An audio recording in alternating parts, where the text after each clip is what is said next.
हैदराबाद की मशहूर शाही बाजार, जहां पर आपको सुई से लेकर सोन तक हर चीज दस्तयाब मिलेगी। इस शाही बाजार में 1951 में कायम होने वाली नसीम वाच दुकान आज भी मौजूद है। दुकानदार के मुताबिक यह दुकान पहले 1920 में इंडिया के शहर आगरा में थी, जिसका नाम नूर खान वाच दुकान था। नूर खान वाच पाकिस्तान बनने के बाद हैदराबाद मुंतकिल हो गई। इस नसीम वाच पर वाचेस के शौकीन दूर दूर से आकर अपने पसंद की स्विट्जरलैंड की तैयार करदा वाचेस शौक से खरीदते थे। इस दुकान पर सियासतदान, हैदराबाद में तानियात अफसरान भी आए, वाचेस ली, पसंद की, मगर इनको अब उनके नाम याद नहीं। पहले इस दुकान से मशहूर watches Citizen, Roamer, Western, Rado, Rolex, Favre Leuba, गेमी बहुत पसंद की जाती थी। यह दुकान आज भी इस जगह पर मौजूद है। अब इस पर माजी के मशहूर वाचेस है, ना ही वो वाचेस के शौकीन खरीदार। अब वाचेस ज़्यादातर चीन की फरोख्त की जाती हैं, जिसकी बड़ी दुकानें हैदराबाद के तिलक लाइन पर मौजूद है। मेरे वालिद का नाम है हाजी मोहम्मद नूर खान। सन 1920 में आगरा में उनकी घड़ी की दुकान थी। आगरा इंडिया के अंदर, आगरा इंडिया के अंदर। तो 1920 से वो कारोबार कर रहे हैं। 6 कारीगर थे, बेहतरीन कारीगर थे। और वहाँ पर 20 साल 1920 से 1947 तक वहाँ पे दुकान रही। और मेरे बड़े भाई भी वहीं पर थे उनके साथ। वहाँ 2 दुकानें थी आगरा में घड़ी की। उसके बाद सन 1951 में पाकिस्तान आ गए। 1951 में जब पाकिस्तान आए तो अब्बा ने, हमारे वालिद ने दुकान करी शाही बाज़ार में, सर्राफा बाज़ार में। सर्राफा बाज़ार की दुकान ख़त्म करके फिर ये दुकान खरीदी अब्बा ने हमारे किले के ऊपर, किला चौक पर।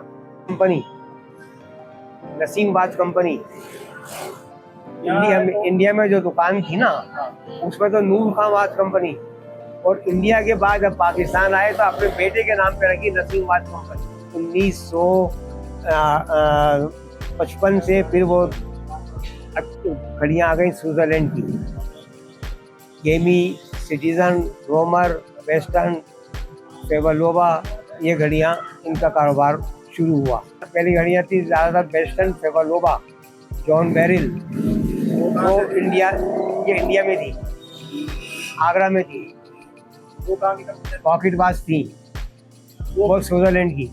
इंडिया में थी ना, वो सारी स्विट्जरलैंड की थी।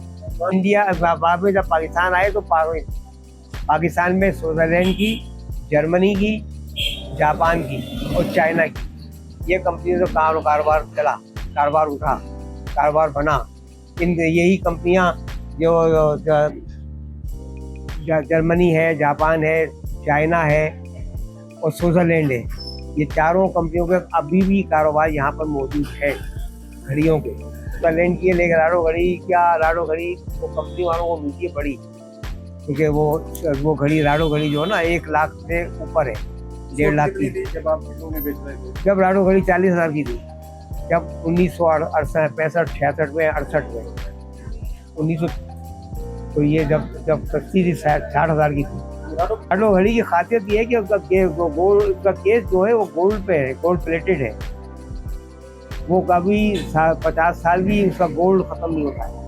इसकी महंगी घड़ी तो पहले जो थी रोमर थी, फेबरलोबा थी, उसके बाद ये राडो घड़ी आई है, ये वो भी महंगी घड़ी है राडो से भी। तो कैटेगरीज होती हैं। अब जो घड़ियां आ रही हैं, अब क्या बाजार है? अब घड़ियाँ चाइना की आ रही हैं, ज़्यादातर 80% घड़ियाँ जो आ रही हैं वो चाइना की आ रही हैं, और या फिर स्विट्जरलैंड की आ रही हैं। जर्मनी ने बंद कर दी। जापान की घड़ियाँ आ रही हैं, जापान की आ रही हैं, स्विट्जरलैंड की आ रही हैं और चाइना की आ रही हैं। बहुत ज़्यादा उस वक्त तो घड़ियों के बहुत ज़्यादा शौक थे। अब तो शौक में मानो, उस वक्त की जरूरत के तहत बांधा करते थे। कहते हैं घड़ियाँ उस वक्त में सस्ती थी, बहुत सस्ती थी, 25, 30, 40, 50 रुपये, क्योंकि उस वक्त में मुलाजिम की तनख्वाह भी 500-600 रुपये महीने थी। कारीगर अभी फिलहाल एक है। उस वक्त घड़ी का काम महंगा था, अच्छा था। अब घड़ी का काम जो है वो ज़्यादातर चाइना का है, और ये डिस्पोजल होती है चाइना की घड़ियाँ ज़्यादातर।